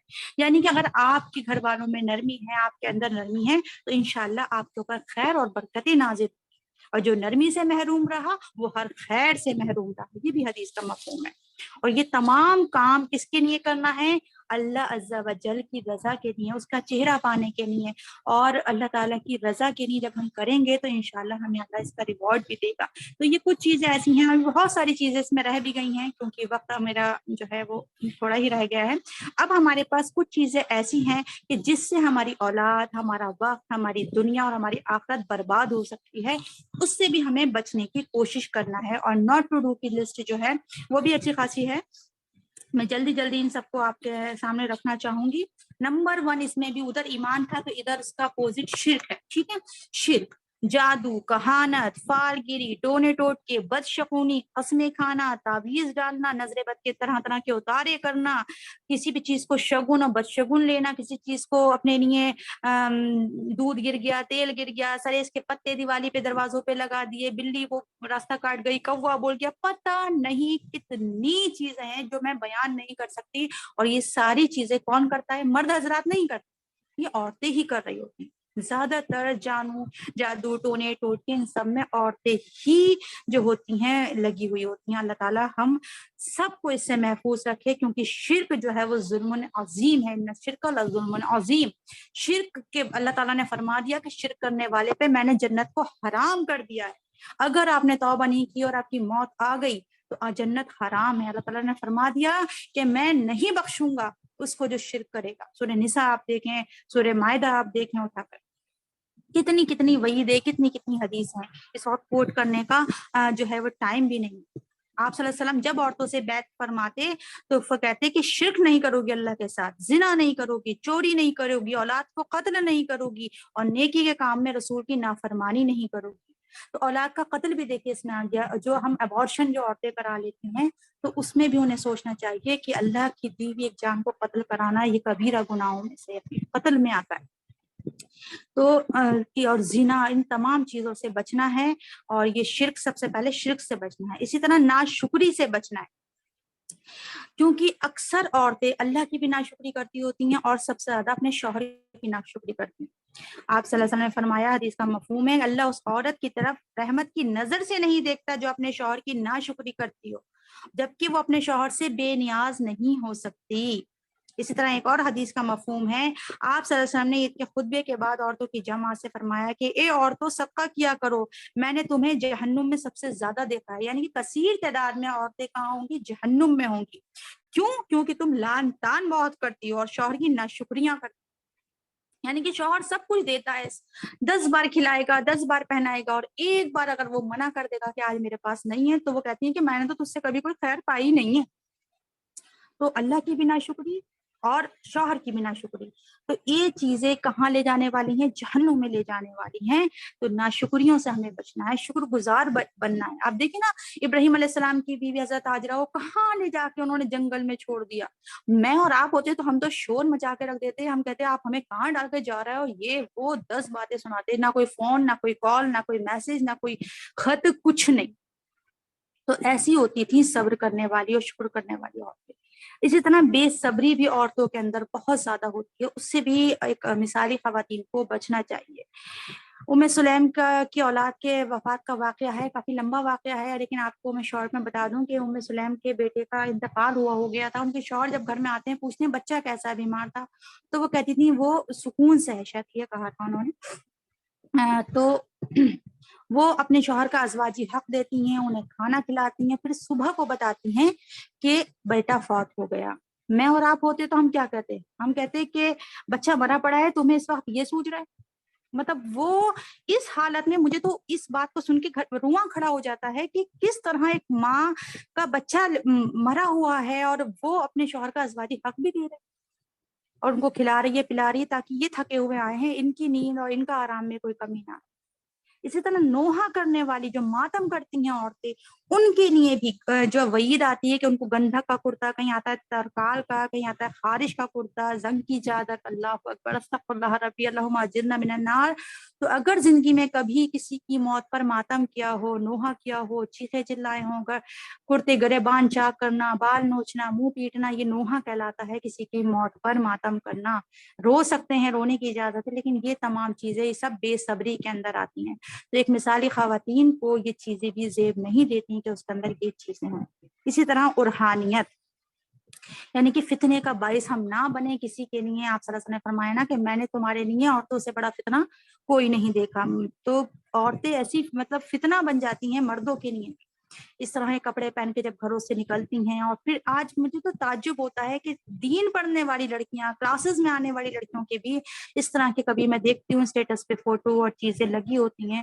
ان بچیوں کو یہ نہیں سمجھ میں آتا کہ اس وقت کتنا رسکی ہے ویسے بھی کہ آپ کے فوٹو کو کوئی بھی کسی بھی طرح سے کر کے, اور آپ کے حتیٰ کہ آپ کے عبایا تک کو اتارا. ایسے ایسے ایپ اور ایسی ایسی آج کل ٹیکنالوجی آ گئی ہے کہ آپ کو ننگا کر کے وہ آپ کو جو ہے وہ سامنے رکھ سکتے ہیں اور پکچرز بنا سکتے ہیں. اللہ اکبر, اللہ ہم سب کی بچیوں کی محفوظ رکھے, عزت ہو. اسی طرح حضرت عائشہ کے بارے میں آتا ہے کہ انہوں نے اپنی بھتیجی حضرت حفصہ کو بنت عبد الرحمن کے اوپر باریک دوپٹہ دیکھا تو اسے پھاڑ دیا اور انہیں موٹا دوپٹہ پہننے کو دیا. اور اس میں بہت ہی سخت وعید ہے. حدیث میں آتا ہے, مفہوم ہے کہ ایسی عورت جو کپڑے پہن کر بھی ننگی ہوگی, مائل کرنے والی اور مائل کرنے والی, یعنی کہ مائل ہونے والی اور مائل کرنے والی, یعنی کہ مردوں کو مائل کرنے کے لیے ایسے ایسے لباس پہنے گی کہ کپڑے پہن کر بھی ننگی ہوگی. اور آج آپ دیکھیے کہ کپڑے کتنی کتنی لیئرس کے ہوتے ہیں, 6 لیئرس لگی ہیں, اوپر نیٹ, اور اس کے نیچے استر, اور اس کے نیچے, اور اس کے مطلب بڑے بڑے گاؤن ہوتے ہیں, اس میں کتنی کتنی لیئرس ہوتی ہیں اور کتنے کتنے کپڑے ہوتے ہیں. لیکن اس کے باوجود کہیں سے کٹ سلیوس ہوتی ہیں, کہیں ڈیپ نیک ہوتی ہے, کہیں کچھ ہوتا ہے. کپڑے پہن کر بھی ننگی ہوں گی اور ان کے سر بختی اونٹوں کی کوہان کی طرح ہوں گے. وہ عورتیں جنت کی خوشبو بھی نہیں سونگھ پائیں گی. اللہ اکبر, استغفر اللہ ربی, کہ جنت کی خوشبو تک نہیں سونگھ پائیں گی ایسی عورتیں. تو ہمیں کتنا ڈرنا چاہیے ان چیزوں سے کہ ہم جب گھر سے نکلیں تو پتہ چلے کہ ایک آئیڈیل مسلمہ آ رہی ہے, ایک مسلمان کی بیٹی آ رہی ہے. اسی طرح خیانت سے بھی ہمیں بچنا ہے. بدکاری کرنے والی نہ ہوں, قرآن میں آتا ہے. چھپے دوست بنانے والی نہ ہوں, غیر محرموں سے ہنسی مذاق نہ کیا جائے. اور اللہ تعالیٰ سورہ نساء میں فرماتے ہیں کہ ان اللہ لا یحب من کان خوانا اثیما, کہ اللہ نہیں محبت کرتا کسی بھی خائن سے اور گناہگار سے. اللہ کی محبت نہیں ہوگی تو اس کا مطلب اللہ کی ناراضگی ہوگی اس کے اوپر جو خیانت کرے گا, خصوصاً شوہر کے حق میں خیانت کرنے والی. آج اس موبائل کی وجہ سے کتنی ہی عورتیں اس طرح کے باتوں میں دوست بنا لیتی ہیں اور کہتی ہیں کیا ہم صرف بات ہی تو کر رہے ہیں, ہم صرف چیٹنگ تو کر رہے ہیں, ہم صرف دوستی تو بنا رکھیں. قرآن میں منع کیا گیا ہے کہ چھپے دوست نہ بنائیں. اس کا مطلب یہ نہیں ہے کہ آپ اعلانیہ دوستیاں بنائیں اور اعلانیہ بے شرمیوں پہ اتر جائیں. تو ان تمام چیزوں سے ایک جو مثالی خواتین ہیں وہ بچنے والی ہوتی ہے. اسی طرح تبرج غیر محرم کو دکھانے کے لیے تبرج ہو, یا خلقت میں تبدیلی ہو, جیسے کہ آئیبروز بنوانا ہوئی یا اور کچھ بھی ہوئی, لینس لگا لیے اور اس طرح بن ٹھن کر گھروں سے نکلتی ہیں کہ جو انہیں دیکھے تو چھن چھن اور خوشبوئیں لگا کر. آپ نے فرمایا کہ جو عورت خوشبو لگا کر باہر نکلے اور اس کی خوشبو کوئی نامحرم سونگھ لے تو اسے چاہیے گھر آ کے پاکی کا غسل لے. اس کے لیے تو ایسا ہے نعوذ باللہ جیسے اس نے زنا کر لیا. تو کتنا بچنا چاہیے ان تمام چیزوں سے. سورہ احزاب میں اللہ تعالیٰ فرماتے ہیں تم اپنے گھروں میں ٹک کر رہو اور دور جاہلیت کی طرح اپنی زینت کو نہ دکھاتی پھرو, یعنی کہ اپنی زینت غیر محرموں پر ظاہر نہ کی جائے. بیٹے اس کو باہر لے جائیے, بیٹے 1 منٹ, بس 1 منٹ. تو اس کو لے کے جاؤ, سوری.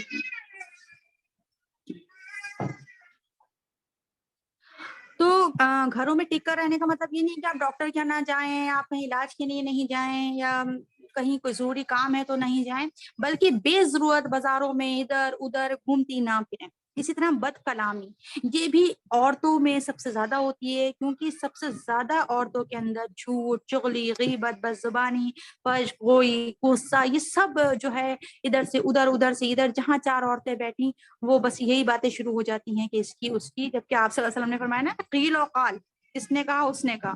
اور ہم اگر اپنی گفتگو دیکھیں, اپنی چیٹنگ دیکھیں, اپنے موبائل دیکھیں, اپنی کالز دیکھیں تو ہماری باتیں کیا ہوتی ہیں, وہی ہوتی ہیں قیل و قال, اس نے کہا اس نے کہا. جبکہ اللہ اس کو ناپسند کرتا ہے. آپ صلی اللہ علیہ وسلم نے فرمایا 2 چیزوں کی ضمانت مجھے دے دو, میں تمہیں جنت کی ضمانت دے دوں گا. اسی طرح فرمایا اللہ کے نزدیک سب سے ناپسندیدہ شخص وہ ہے جو سخت جھگڑالو ہے, اور انسان کے برا ہونے کے لیے یہی کافی حدیثوں کے مفہوم میں بتا رہی ہوں آپ کو کہ وہ فحش گو ہو, بد کلام ہو, بخیل ہو اور بزدل ہو. اسی طرح بدگمانیاں کرنا, اسی طرح ایک حدیث کا مفہوم ہے کہ 3 چیزیں بدبختی کی علامت ہے، وہ عورت جس کو تو دیکھے تو تجھے بری لگے اور وہ تجھ پر زبان چلائے، اور تو جب گھر میں نہ ہو تو اپنے نفس کی اور تیرے گھر کی حفاظت نہ کرے۔ اور اس میں ایک آتی ہے مریل سواری، اور ایسا گھر جو تنگ اور کم سہولتوں والا۔ تو اسی طرح اللہ تعالیٰ نے جو میاں بیوی کا رشتہ بھی رکھا ہے تو وہ سکون حاصل کرنے کے لیے اس کا مقصد بتایا کہ تاکہ سکون حاصل کریں ایک دوسرے سے۔ لیکن دیکھیں کیا ہم اپنے شوہر کو سکون دینے والے ہیں یا اس کا سکون چھیننے والے ہیں؟ ہم سب سے پہلے اپنے آپ سے یہی سوال کر لیں۔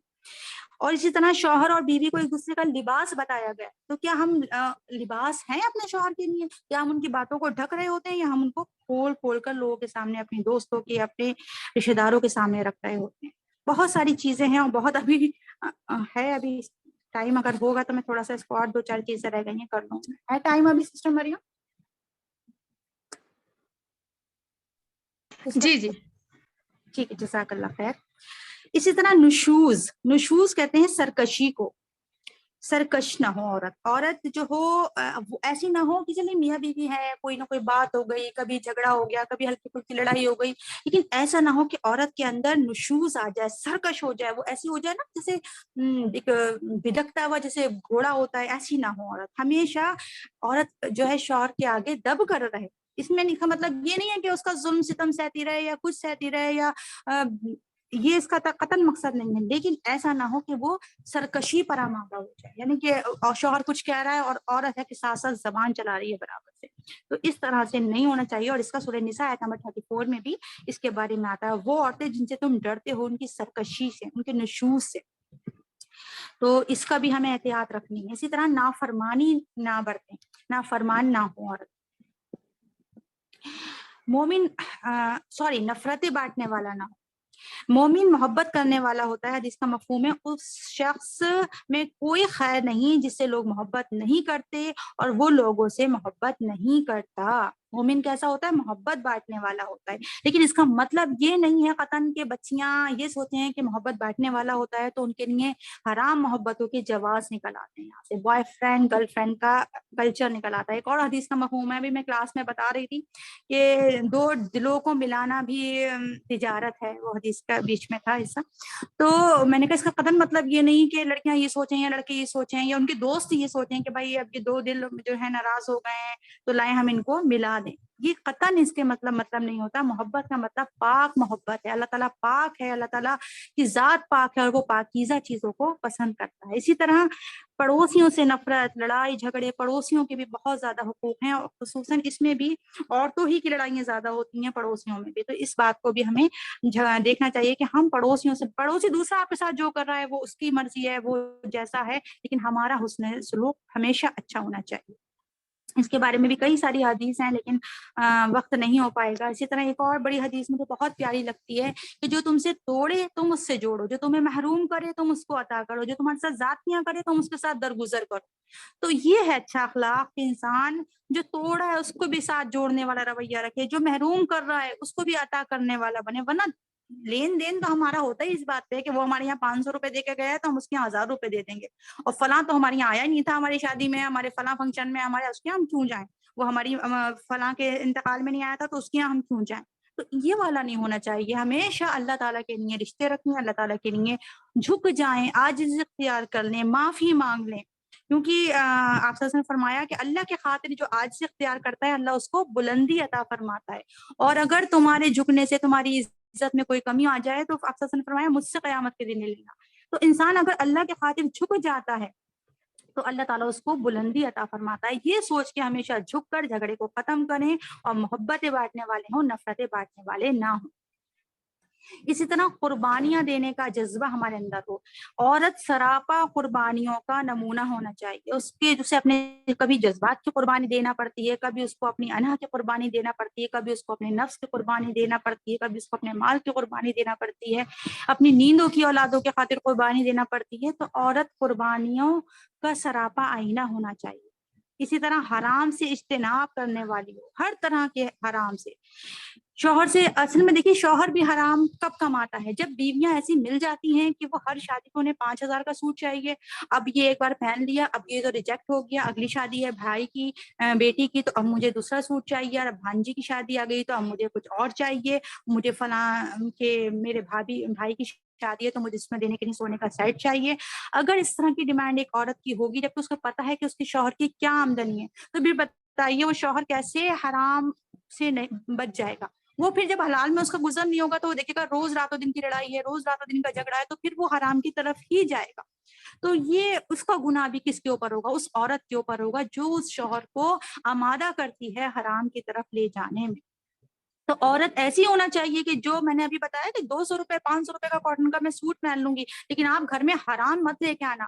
میں چٹنی سے روٹی کھا لوں گی، پتے تو ہم نہیں کھا سکتے حضرت خدیجہ کے والا ہمارا معیار نہیں ہے، لیکن میں چٹنی کھا لوں گی، میں ایک وقت کھا لوں گی، ایک وقت بھوکی رہ لوں گی، لیکن گھر میں حرام نہیں آئے. تو یہ والا اگر ہمارا ہوگا تو اس میں اللہ کتنا اجر دے گا اور کتنی برکتیں بھی اس کم کمائی میں بھی اللہ تعالیٰ ڈال دے گا، جب عورت حرام سے بچنے کے لیے خود بھی حرام سے بچنے والی ہوگی اور اپنے شوہر، اپنے ماں باپ، اپنے گھر والوں کو بھی. اسی طرح شوہر کی حلال کی کمائیوں کو حرام میں لٹانے والیاں نہ ہو، ریاکاری اور فضول خرچی کرنے والی نہ ہو، اپنے مال کی اور اپنے شوہر کی اپنی نفس کی اور اپنے شوہر کی مال کی حفاظت کرنے والی. بار بار میں اس بات کو کوٹ کریں گی حدیث کا جو میں نے آپ کو شروع میں بتائی تھی.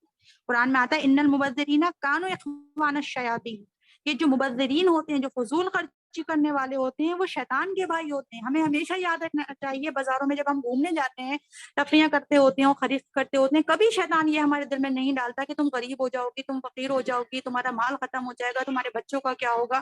لیکن جیسے ہی ہم پیسہ صدقہ کرنے کے لیے کہیں سے نکالتے ہیں تو فوراً شیطان کہتا نہیں نہیں تم اتنا مت دو، تمہارے بچے ہوئے، تمہارے گھر، تمہارا کیسے خرچہ چلے گا، اسی وقت فوراً ڈالتا ہے. تو یہ مبذرین شیطان کے بھائی ہوتے ہیں، فضول خرچی کرنے والے.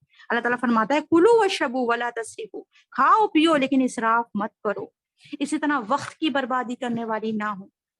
کون آیا کون گیا، فلاں کیا، اس کے اس کے پھڈے میں ٹانگ اڑانے والی، بس ہمیشہ دوسروں ہی کی فکر میں، یا پھر کچھ نہیں ہے. اچھا ہمیں سب کو یہ شکایت ہے کہ ٹائم نہیں ہے، مجھ سمیت ہم کہتے ہیں ٹائم نہیں ہے، ٹائم نہیں ہے. تب ہر وقت ہم آن لائن دکھتے ہوتے ہیں، ہم ہر وقت چیٹس کے رپلائی کر رہے ہوتے ہیں، ہم ہر وقت جو ہوتی ہیں وہ موبائل دیکھ رہے ہوتے ہیں. ہمارے پاس ان چیزوں کے لیے ٹائم ہے. لیکن اگر ہفتے میں ایک دن بھی ہمیں بلایا قرآن کلاسز کے لیے، یا کسی دین کے کام کے لیے، یا کسی ایسی چیز کے لیے جو ہمارے ہی فائدے کی ہوتی ہے، تو ہمارے پاس ٹائم نہیں ہوتا. تو وقت کی بربادی کرنے والی نہ ہوں، اور کیونکہ وقت جو ایک بار چلا جاتا ہے تو پھر ہاتھ نہیں آتا. تو وقت کا صحیح استعمال یہ بہت امپورٹنٹ چیز ہے. اس کو بھی آپ لوگ کاٹ باندھ لیں کہ وقت کو برباد نہ کریں. اسی وقت میں آپ کتنا کچھ سیکھ سکتی ہیں، کتنا کچھ پڑھ سکتی ہیں، کتنا کچھ کر سکتی ہیں، گھر بیٹھ کے کچھ نہ کچھ اچھا سیکھ سکتی ہیں. اسی طرح اپنی زندگی میں کوئی ایم سیٹ کریں. آپ کی زندگی ایسا نہ ہو کہ بس آپ بس صبح شام گھر کے کام، اور بس صبح ہوئی تھکے پڑے اور بستر پہ سوئے اور سو گئے. زندگی کا ہمارا کوئی گول سیٹ ہونا چاہیے کہ ہمیں اپنی زندگی میں کچھ بننا ہے، کچھ کرنا ہے. کم از کم اتنا ہی سیٹ کر لیں کہ مجھے زندگی میں اپنا ایک بار قرآن کو ترجمے سے پڑھنا ہے، تفسیر سے پڑھنا ہے، مجھے عربی سیکھنا ہے، مجھے حدیث کا کورس کرنا ہے، مجھے تجوید ہی سیکھ لینا ہے. کچھ تو ہم قرآن کے لیے بھی وقت نکالیں. جس رب تعالیٰ نے ہمیں 24 گھنٹے دیے ہیں، اس 24 گھنٹے میں سے کہ ہم اس کو 1 گھنٹہ نہیں نکال سکتے قرآن کے لیے، اس کی کتاب کو سمجھنے کے لیے؟ قیامت کے دن ہماری نعمتوں کے بارے میں ہم سے سوال ہوگا. یہ وقت، یہ سب کچھ ہماری نعمت ہے ہمیں جو دی گئی. اسی طرح قطع رحمی کرنے والی نہ ہو، رشتوں کو کاٹنے والی نہ ہو. حضرت ایوب انصاری باغ میں بڑے غمزدہ پریشان سے بیٹھے تھے، تو ان کی جب بیوی آئی ام ایوب انصاری تو انہوں نے کہا کہ آپ کیوں پریشان ہیں؟ فرمایا میں مال کی وجہ سے پریشان ہوں. بتائیے، مال کی وجہ سے بہت فصل آئی تھی ان کے باغ میں، پریشان بیٹھے ہیں سر پکڑے، اور ہم لوگوں کا مال کم ہو جاتا ہے تو ہم پریشان ہو جاتے ہیں. تو انہوں نے فرمایا بیوی نے کہ اتنا غم ہے تو اس کو خرچ کیوں نہیں کر دیتے؟ تو ان کا کہاں خرچ کروں؟ تو بولی اپنے رشتے داروں میں بانٹ دیں. اب یہ دیکھیے انہوں نے یہ نہیں کہا کہ نہیں میرے بھائیوں میں بانٹ دیں یا میری ماں کو دے دیں، اپنے رشتے داروں میں بانٹ دیں. اور اس جگہ میں آپ ہوتے تو ہم کہتے نہ اپنے بھائی کو تو دینا ہی مت ہی، اور اس والی بہن کو تو دینا ہی مت ہی، وہ تو مجھ سے بہت ہی لڑتی ہے، اور فلاں کو تو بالکل ہی مت دینا. مطلب ہم اگر اس جگہ ہوتے ہیں تو ہم سسرال والوں کی کاٹ کر رہے ہوتے ہیں، قطع رحمی کرتے ہوتے ہیں. تو انہوں نے 32,000 درہم جو ہے اپنے رشتے داروں میں بانٹے اور خوش ہوئے اس پر. انہوں نے الحمدللہ کہا. تو ایسی ہوتی تھی ہماری. ہم پڑھیں اپنی صحابیات کے بارے میں, ہم اپنی اتنے مثالی خواتین کے بارے میں جب ہم پڑھیں گے تبھی ہمیں پتہ چلے گا کہ وہ کیسی تھیں, اور ہم اپنے آپ کو پھر جب کمپیریزن کریں گے تو واقعی میں ہمیں اتنی شرمندگی ہوگی کہ ہم صرف بولنے والے ہیں, ہم کہاں کھڑے. اسی طرح حق ماننے والی نہ ہو. اگر سوتیلی ماں ہیں تو آپ اپنے سوتیلے بچوں کا حق نہ مانیں, اگر بہن ہیں تو بھائیوں کے حق ماننے والی نہ ہو, بیوی ہیں تو شوہر کے حق ماننے والی نہ ہو, نند ہیں تو بھابھیوں کے حق ماننے والی نہ ہو, اپنی اولادوں کے حق ماننے والے نہ ہو, کسی کا بھی حق. کیونکہ قیامت کے دن یہ حقوق جو ہوں گے اور یہ سب چیزیں یہ پلسرات پر روک لیں گے اور وہاں سے کٹ کٹ کے انسان گریں گے. اللہ اکبر. اللہ تعالیٰ ہم سب کو معاف فرمائے. وقت بہت زیادہ ہو گیا ہے. بس اللہ تعالیٰ ہم نے جو چیزیں پڑھی ہیں یہ صرف ہم سننے اور پڑھنے والے نہ ہوں. اللہ تعالیٰ مجھے, آپ کو, ہم سب کو اس پہ عمل کرنے کی توفیق عطا فرمائے, ہماری نیتوں میں اخلاص عطا فرمائے, اور ہم سب کو اللہ تعالیٰ ہماری جو مائیں گزر چکی ہیں جس امت کی بڑی بڑی صحابیات, اور ہماری امت کی مائیں اور ہماری بہترین عورتیں جو گزر چکی ہیں, اللہ تعالیٰ نے ان کے نقش قدم پر تھوڑا سا بھی چلنے کی توفیق عطا فرما دے تو ہماری زندگیاں سدھر جائیں. آمین. وآخر دعوانا ان الحمد للہ رب العالمین. سبحانک اللہم و بحمدک نشہد ان لا الہ الا انت نستغفرک وما علینا الا البلاغ. ماشاء اللہ, الحمد للہ ثم الحمد للہ. جزاک اللہ خیر جزیلاً.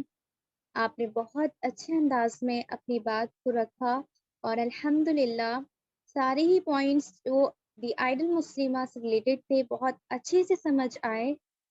میں اللہ تعالیٰ کا شکر احسان کرتی ہوں کہ اللہ تعالیٰ نے ہمیں اس درس کو کنٹینیو آگے کرنے کا بھی موقع دے, اور اللہ تعالیٰ ہمیں اس سے مزید علم حاصل کرنے کی توفیق عطا فرمائے, اور صرف اس درس میں ہمیں آ کر بیٹھ کر سننے والا نہیں, اللہ تعالیٰ ہمیں عمل والا بنائے.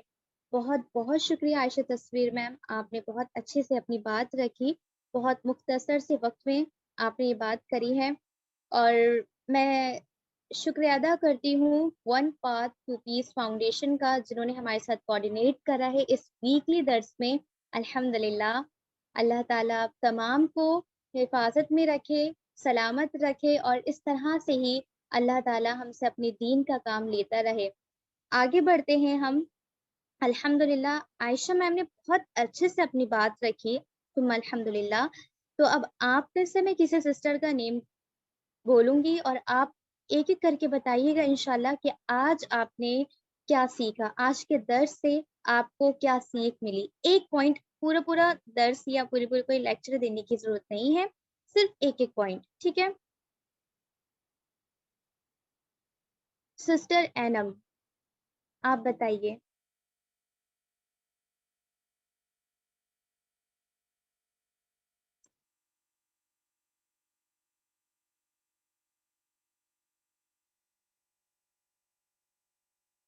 سسٹر اینم, آپ کے پاس میری آواز پہنچ رہی ہے؟ جی السلام علیکم.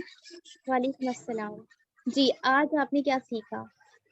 جی بہت ساری چیزیں ماشاء اللہ. عائشہ میم جب بھی درس دیتی ہیں تو ایک ایسی کیفیت ہوتی ہے کہ میں بس سنتی رہوں انہیں ماشاء اللہ. اور میں بہت زیادہ کوشش کرتی ہوں کہ